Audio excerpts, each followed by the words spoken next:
I grew up in a little town called Cambridge Bay, or Iqaluqtuutiaq, in Nunavut in the high Arctic in Canada.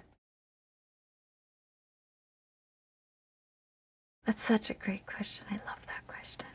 My dad had a record player, and he listened to a lot of Led Zeppelin and Boney M, Peter Tosh, yeah, Beatles, like Sgt. Pepper Beatles, White Album Beatles, Blue Oyster Cult, Simon and Garfunkel, Doors, Jimi Hendrix, like just a lot of really good, high quality, awesome exploratory music. The music always made me feel so much and so deeply in so many directions. And anything could do it to me. I'm very sensitive. Like, yeah, the wind blowing or the cold.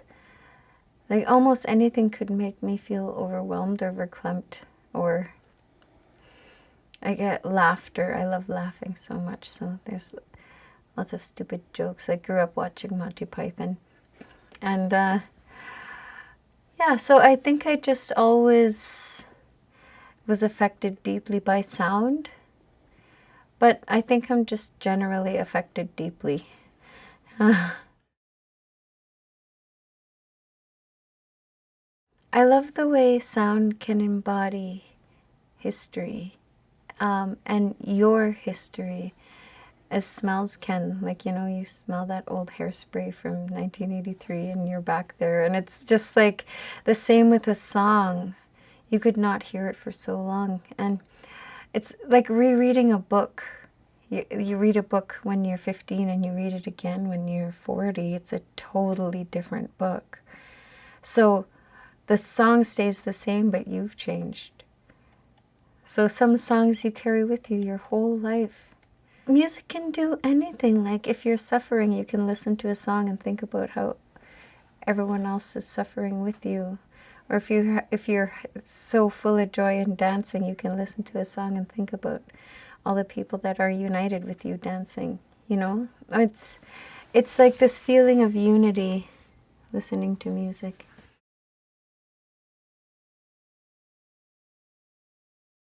Now I do, yeah, because David told me. I listened to him, like when we first met. And I said, I don't know what a note is. And he looked at the ground and he went, I don't know what a note is either. And he said to me, don't learn them. Don't learn the notes. So I didn't. And I've been flying free from that, you know. So it's good. I like to listen to him. And today he told me I was a composer. So I am. I see just improvising as exactly as how life is, totally uncontrolled. Like, you know, if you think about every moment you've ever lived, or the moment we're living right now, that'll never occur again. That's what I really like about improvisation. It's like pulling a thread through the eye of the needle, and once it's through, it'll never get pulled through again. And people that think in a very linear sense sometimes forget about that. And every time I think about it, every moment becomes so poignant. The palate has to be cleansed. That's what I find. I can't be worrying about things. Like it just, you know, you open the door and the light shines in.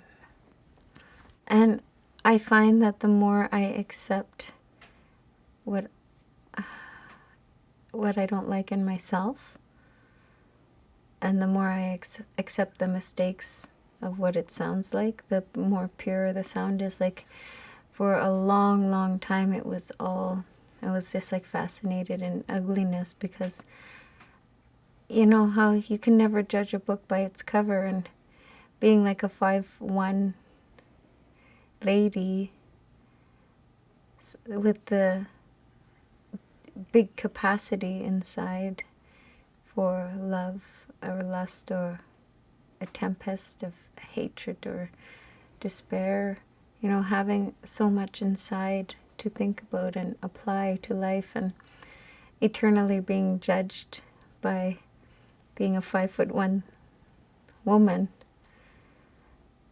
For a long time, I felt like this big monster inside, so I was being a big monster through my art. But like I said, the more monstrous I became, the less of a monster there was in there. Well, it's like every time I'm with David, it's just so effortless. Ever since the first time we met, it's just been totally easy. And I love the Kronos. I love them. I love being with them. One time we were tired and getting frustrated, and I all made them do like the bum hop. It's like an Inuit game where you hold both your feet together and you have to have a race, only hopping on your bum. And they're up for anything, and they always feed me. And they're just geniuses, right? So I'm happy. I'm happy. And just to be accepted, I'm happy.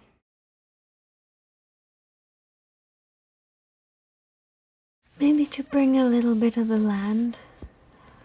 There's a disconnect, like in the human condition, human folly, disconnect to nature. That's caused a lot of social anxiety, fear, like just ridiculous, all around ridiculousness. Lack of true meaning, of health, of relationship with what life is. We've forgotten, there's a big forgetting. So maybe it can be a little bit of a wake up.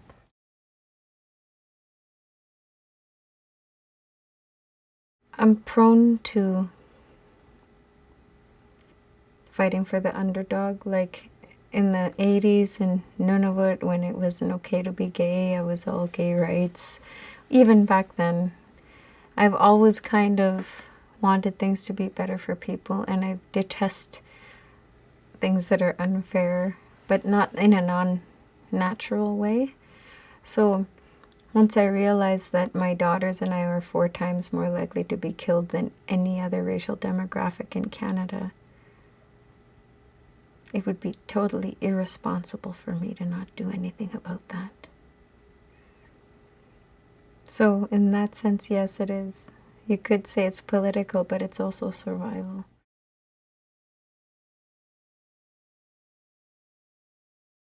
I'd like to thank them for playing the piece.